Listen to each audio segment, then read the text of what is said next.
నమస్కారం. ధర్మ సందేహాలు కార్యక్రమానికి సాదర స్వాగతం. ధర్మో రక్షిత రక్షితః. ధర్మాన్ని రక్షిస్తే ఆ ధర్మం మనల్ని రక్షిస్తుంది. నిత్య జీవితంలో మనం ఎన్నో రకాల ధర్మాలని ఆచరిస్తూ ఉంటాం. చాలా సందర్భాల్లో చాలా రకాల సందేహాలు కలుగుతూ ఉంటాయి, సహజమే. మరి ఆ సందేహం కలిగినప్పుడు నివృత్తి చేసుకోవడానికి ఒక మార్గంగా భక్తి టీవీ ధర్మ సందేహాలకు ఎంతోమంది ఉత్తరాల ద్వారా ఈమెయిల్స్ రాసి పంపిస్తూ ఉంటారు. వాటన్నిటికీ కూడా శాస్త్రీయ సమాధానాలు అందించడానికి మన ముందున్నారు ప్రముఖ ఉపన్యాసకులు, అలాగే ఆధ్యాత్మికవేత్త, తెలుగు, సంస్కృతం, ఆంగ్ల భాష అనువాదకులు, లలిత సహస్రనామ ప్రవచనకర్తలు, అలాగే రామాయణ ప్రవచనానికి పర్యాయపదంగా నిలిచిన వారు, మీ అందరికీ సుపరిచితులైన డాక్టర్ మైలవరపు శ్రీనివాసరావు గారు. వారితో మాట్లాడి మరిన్ని విషయాలు వారి మాటలో తెలుసుకుందాం. ఈనాటి కార్యక్రమాన్ని ప్రారంభిద్దాం. నమస్కారం అండి. నమస్కారం. మొదటి ఉత్తరం చూద్దామండి. ఈమెయిల్ ద్వారా రాజేంద్ర ప్రసాద్ రాస్తున్నారు, వామాచారం అంటే ఏమిటి తెలియజేయగలరు అంటూ రాస్తున్నారు. ఆచరించేది, ఆచరింపబడేది ఏదోది ఆచారం. ఓ దైవం ఉన్నాడు, దైవాన్ని అక్కడ ముందుగా పెట్టి ధ్యాయామి, ధ్యానం సమర్పయామి, ఉన్నటువంటి ముక్కోటి దేవతల్లో ఎవరిని పూజిద్దాం అని అనుకోవడం ధ్యానం. ఆవాహయామి, ఆవాహనం సమర్పయామి, ఆ దైవాన్ని నా దగ్గర ఉన్నటువంటి ఈ విగ్రహంలోనికి ఆవాహనం చేయడం, ఆవాహయామి.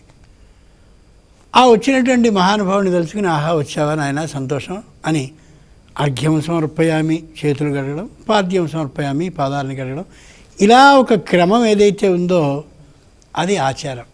అలా చేయడం ఓ పద్ధతి.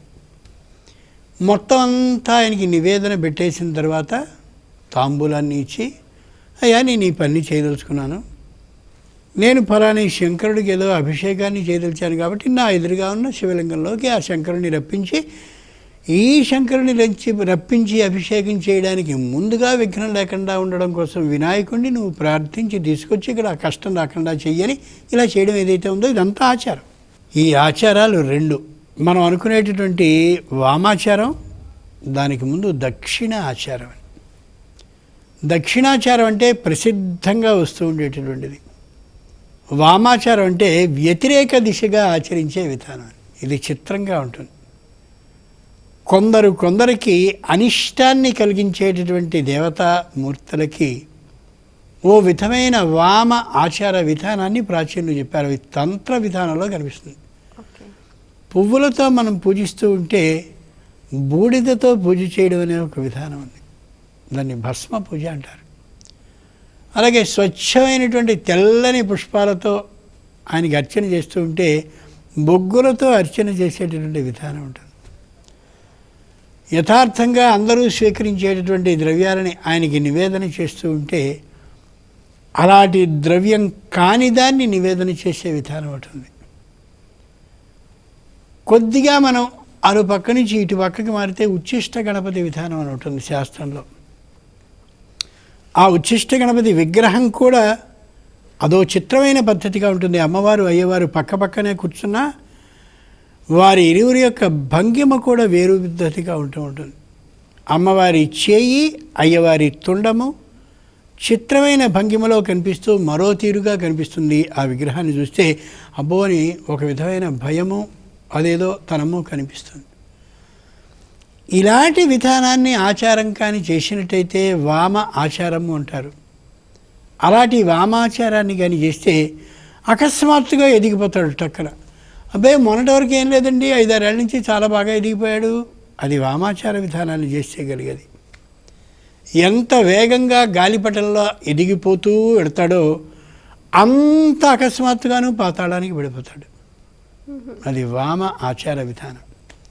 కాబట్టి వామాచారం ద్వారా తొందరగా ఆకర్షింపబడవచ్చు, తొందరగా అభివృద్ధికి వెళ్ళచ్చు, అంతే తొందరగా కిందను పడిపోవచ్చు. అత్యుశ్రయ పతన హేతు శ్రీమద్ రామాయణం చెప్తుంది. ఒక్కసారి పైకి వెళ్ళిపోవడం ఒక్కసారి కిందికి పడిపోవడానికి సరైనటువంటి అవకాశాన్ని ఇస్తుంది అని. యథా సముద్రంలోకి వెళ్ళడం బాగా ఎత్తుగా వచ్చి ఠక్కన చల్లబడిపోయి మళ్ళీ వెనక్కి వెళ్ళిపోతుంది. అలా కాబట్టి వామ ఆచార విధానం మనకి సరికాదు. తెలుగులో సామెత ఉంది, నీ చేయి నా పెరచెయ్యి పెడతారని. పుర్రచెయ్యి అంటుంటారు. పుర్రచెయ్యి కాదు, పెరచెయ్యి. కుడి చెయ్యి పెట్టి పనిచేయడం అనేది విధానం. పెర చెయ్యి, పెర అంటే దీనికి వేరైన అని అర్థం. వేరైన చెయ్యి కుడికి కాంది ఎడమ చెయ్యి. కాబట్టి ఈ చేతితో చేసేటటువంటి దక్షిణ ఆచార విధానం కాకుండా ఆ చేతితో చేసేటటువంటి పెర విధానం ఏదో దాన్ని వామ ఆచారం అంటారు. ఇప్పటికీ వామ ఆచార విధానాన్ని పాటించేవాళ్ళు అక్కడ కనిపిస్తారు. ఈ దక్షిణాచారానికి మించినటువంటి చాలా భయంకరమైన నిష్ఠ నియమ విధానంతో చేయాలి. కాకపోతే గమనించవలసిన అంశం, వామాచారాన్ని చేసిన వాళ్ళు ఎవ్వళ్ళు కూడా కుటుంబాలతో అమోఘమైనటువంటి ఉన్నతిలో జీవిస్తున్న వాళ్ళు ఉండలేదు, లేరు కూడా. ఎందుకని ఎదుటి వాళ్ళని బాధ పెట్టడమేగా వాళ్ళ ధ్యేయం. హిరణ్యకశిపుడు అంతటి వాడు వామాచారాన్ని పాటిస్తూ వాళ్ళ అబ్బాయిని పాముల చేత కనిపించదలిచాడు, సముద్రంలో పడవేయించదలిచాడు, ఏనుగులతో తొక్కించదలిచాడు. ఏం చేయకూడదో అన్నీ చేయడానికి ఆలోచించాడు. కానీ హిరణ్యకశిపుడు చేసిన అన్ని వామ ఆచార విధానాలు ఏ విధంగానైనా ఆ ప్రహ్లాదుని మీద పనిచేశాయా? ఒకవేళ అనభిచార హోమంబు చేయించు, ఒకవేళ ఎండల నుండబంపు. ఎండలో నిలబెట్టేసేవాడు, అది వామాచార విధానం.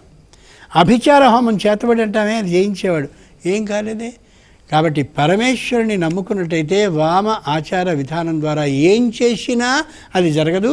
వామాచారం దీనికి విరుద్ధంగా ఉండడమే కాకుండా ఎక్కువ నిష్ఠతో కూడా ఉంటుంది. వాళ్ళు పడరు, వీళ్ళని కష్టపెడతారని అనుకోవడం కూడా సరి కాదు. మరి ఉత్తరం చూద్దామండి. ఈమెయిల్ ద్వారా మాధవ్ రాస్తున్నారు, పుణ్య దంపతులు అంటూ ఉంటారు, అంటే అర్థం ఏమిటి తెలియజేయగలరు అంటూ రాస్తున్నారు. పుణ్యైర్ యశో లభ్యతే. నిరంతరం పుణ్యాన్ని ఆచరించేవాళ్ళు కాయేన వాచ మనసా. చాలా గొప్ప మాటమ్మా. శరీరంతో పుణ్యం చేయడం అంటే తీర్థయాత్రలకు వెళ్ళడం, దేవాలయానికి ప్రదక్షిణ చేయడం, ఈ శరీరంతో తనకున్నటువంటి దాంట్లో యథాశక్తి దానాన్ని చేయగలగడం, ఈ పాదాలతో పుణ్యప్రదమైనటువంటి ప్రదేశాలు ఏ క్షేత్రాలు ఉంటాయో ఆ క్షేత్రాలకు వెళ్ళడం, అదంతా పుణ్యం. అలాంటి విధానాన్ని ఆచరించే దంపతులు పుణ్య దంపతులు. వీరి కోసం వారి కోసం వీరు పుట్టినట్టుగా. మనం అంతర్వేది క్షేత్రానికి వెళ్దామండి. అమోఘంగా సుదర్శన హోమాన్ని చేస్తారు రోజును. చాలా అత్యద్భుతంగా జరుగుతూ ఉంటుంది అక్కడ. 2 గంటల సేపు అమోఘమైనటువంటి వేదధ్వానంతో అలా అంతర్వేది క్షేత్రంలో జరుగుతూ ఉంటే పరమానందం కలుగుతుంది అని భార్య అంటే ఎందుకు అక్కడికి అనకుండా వెళ్ళేవాడు. అది అన్యోన్య దాంపత్యం కాదు. అట్లా పుణ్యప్రదమైన ప్రదేశాలకి వెళ్ళాలి అన్నప్పుడు అంగీకరించే విధానం ఏ దంపతుల్లో ఉంటుందో వాడు పుణ్య దంపతులు. ఇదే విధంగా కాయేన వాచ, మాటతో ఇద్దరూ పుణ్యమైనటువంటి పుణ్యప్రదమైన మాటల్ని మాత్రమే మాట్లాడుకోవడం. ఏదో భారతంలో భీష్మ పర్వాన్ని చదువుతుంటే ఈ దానం వల్ల ఈ ఫలితం, ఆ దానం వల్ల ఆ ఫలితం, ఆ దానం వల్ల ఈ ఫలితం, ఇది పోయినందువల్ల ఇంతటి అనిష్టం, ఇంతటి అశుభం కలుగుతుందంటే నిజమే. అది చిన్నప్పుడు మా నాన్న కూడా చెప్పేవాడు అని ఆవిడ ఎందనుకోండి. అది పుణ్యప్రదమైన అంశాలను ఇద్దరూ వాచ మాక్కుతో అనుకుంటున్నారు కాబట్టి అది పుణ్యప్రదమైన విధానం కలిగిన దంపతులు వాళ్ళు పుణ్య దంపతులు.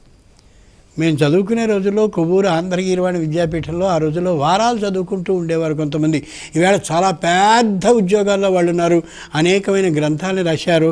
మధుకరాన్ని కూడా అంటే భిక్షాన్ని తీసుకుని చదువుతూ ఉండేవారు. వాళ్ళందరూ చాలా పెద్ద ఉద్యోగాల్లో ప్రొఫెసర్స్, ఆ స్థాయిలో ఉండి రిటైర్ అయినటువంటి వాళ్ళు కనిపిస్తూ ఉంటారు. అప్పుడు భార్య అనేది చక్కగా చదువుకునే విద్యార్థికి భోజనం పెడతామండి అని వాక్కుతో అనగానే భర్త అంగీకరించాడు. వాళ్ళు పుణ్య దంపతులు. కాయేన వాచ మనసా, మనస్సుతో ఒక పుణ్యప్రదమైన విషయాన్ని ఎవరికి వారు ఆలోచించడం. ఆనుకూల్యస్య సంకల్ప, అనుకూలమైన మాటలు మాట్లాడడం. అదే వీళ్ళు ఇంగ్లీష్లో అంటుంటారు కదా పాజిటివ్ థింకింగ్ అని. వ్యతిరేకమైనటువంటి దిశగా ఆలోచిస్తూ ఉంటే పని కాదు. ఇంట్లో ఉన్నటువంటి నలుగురు కలిసి ఈ పని అయితే బాగుండు, మా నాన్న పెడుతున్నాడు అనుకుంటే ఖచ్చితంగా పని అవుతుంది. అలా ఎందుకు చేస్తున్నారు? చేయండి, మీ ప్రయత్నం మీరు చేయండి, ఖచ్చితంగా ఆ పని వెనక్కి పెడుతుంది. అంచేత పుణ్య దంపతులు అంటే పుణ్యప్రదమైనటువంటి విధానాన్ని శరీరంతో ఆచరించేవాళ్ళు, పుణ్యప్రదమైనటువంటి మాటల్ని ఇద్దరూ కలిసి ఒకళ్ళొకళ్ళు అవును అవును అని అనుకుంటూ ఉండేవాళ్ళు. అలాగే పుణ్యప్రదమైన విధానంగానే మానసికమైనటువంటి దృష్టితో ఆలోచించేవాళ్ళు ఎవరైతే ఉంటారో వాళ్ళు పుణ్య దంపతులు. అటువంటి పుణ్య దంపతుల వల్ల యశః లభ్యతే, అమోఘమైన కీర్తి లభిస్తుందని. అటువంటి వాళ్ళ చరిత్రని చదువుతుంటే మనకి అలాంటి బుద్ధులే. మరి ఉత్తరం చూద్దామండి. ఈమెయిల్ ద్వారా శశికాంత్ రాస్తున్నారు, ఆలయంలో అర్చన చేసేటప్పుడు గోత్రనామాలు ఎందుకు చెప్పాలి, వివరించండి అంటూ రాస్తున్నారు. భగవంతుడికి గోత్ర నామాలు చెప్పకపోతే ఫలాని వాడు ఈవేళ నాకు పూజ చేయలేదు అని అనుకోడు. పైగా వాడు గోత్రనామాలు చెప్పకపోయిన పక్షంలో వీడిది ఏమిటబ్బా గుర్తురాలేదు అని బుర్రగోక్కుని చూడడు. గోత్రనామాలు చెప్పుకోవడం భగవంతుడికి కాదు, మనకి మనం ఎవరో తెలియడం కోసమని ఏర్పాటు చేయబడ్డ విధానం. ప్రాచీనులు మామూలు గొప్పవాళ్ళు కాదు. వ్యక్తికి తెలియవలసినటువంటివి 4 ఉన్నాయి అని వాళ్ళు చెప్పారు. ఒకటి తానున్నటువంటి స్థలం, రెండవది తానున్న కాలం, మూడవది తాను ఏ ఋషి పరంపరలో, ఏ ఋషి యొక్క ఈ దృష్టి పథంలో, ఏ దృష్టి యొక్క ఆ అనుగ్రహ కరుణా విధానంలో ఉన్నాడో అది. 4 అతని పేరు.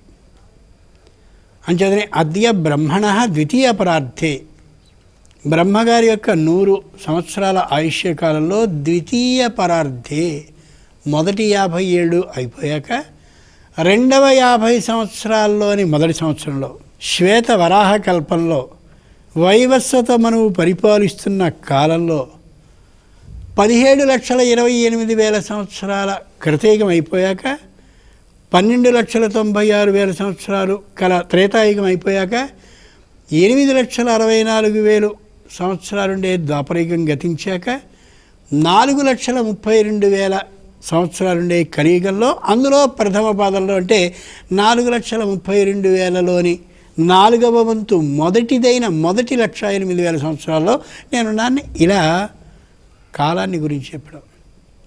ఇక స్థలం, నువ్వు ఎక్కడున్నావు? గంగా గోదావరి ఎవరు మధ్యప్రదేశే. వివరించడం చాలా సమయం పడుతుంది కాబట్టి అందరికీ తెలుసు కాబట్టి అలా సూక్ష్మీకరించి చెప్తున్నాను. గంగా గోదావరి ఎవరు మధ్యప్రదేశే, గంగా నదికి గోదావరి నదికి మధ్యప్రదేశంలో. నేను ఈ ప్రదేశంలో ఉన్నాను. ఇంకా ఎక్కడున్నావు? ఇదిగో రామలింగేశ్వర క్షేత్రే, రామలింగేశ్వరుడు ఉండేటటువంటి పుణ్య ప్రదేశంలో ఇక్కడ నేనున్నాను. ఇంకా శ్రీశైలిష ఈశాన్య ప్రదేశే, శ్రీశైలానికి ఈశాన్యంగా తూర్పుకి ఉత్తరానికి అదిగో మూల ఉండేటటువంటి ఈశాన్య దిక్కులో నేను ఉన్నానని స్థలము కాలము అనేటటువంటి 2 చెప్పుకున్న తర్వాత నేను ఆ గోత్ర, గో అంటే వంశం, వంశాన్ని త్ర అంటే రక్షించేవాడు. మా వంశం ఏదైతే ఉందో మా వంశాన్ని రక్షించేటటువంటి ఋషి భరద్వాజుడు కాబట్టి ఆ భరద్వాజుని యొక్క సగోత్రం, భరద్వాజునితో సమానమైన గోత్రం కలిగిన భరద్వాజ సగోత్రుణ్ణి లేదా భారద్వాజ గోత్రుణ్ణి. మామూలుగా లోకంలో భారద్వాజ గోత్రం, కౌండిన్య సగోత్రం అని రాసేస్తుంటారు. భారద్వాజుడు లేదా భరద్వాజ సగోత్రుడు, భరద్వాజునితో సమాన గోత్రుడు లేదా భరద్వాజునికి సంబంధించిన భారద్వాజ గోత్రుడు, అది అనాల్సిన విధానం. ఆ ఋషి నన్ను ఎప్పుడూ రక్షిస్తూ ఉంటాడు. ఆయన కళ్ళ ముందు మేము పుట్టిన వాళ్ళం, మమ్మల్ని రక్షించే ఋషి ఆయన.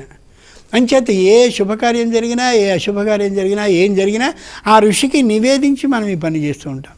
అది గోత్రం. నామం మన పేరు. మన పేరు చెప్పుకునేటప్పుడు ఏం చెప్తాం?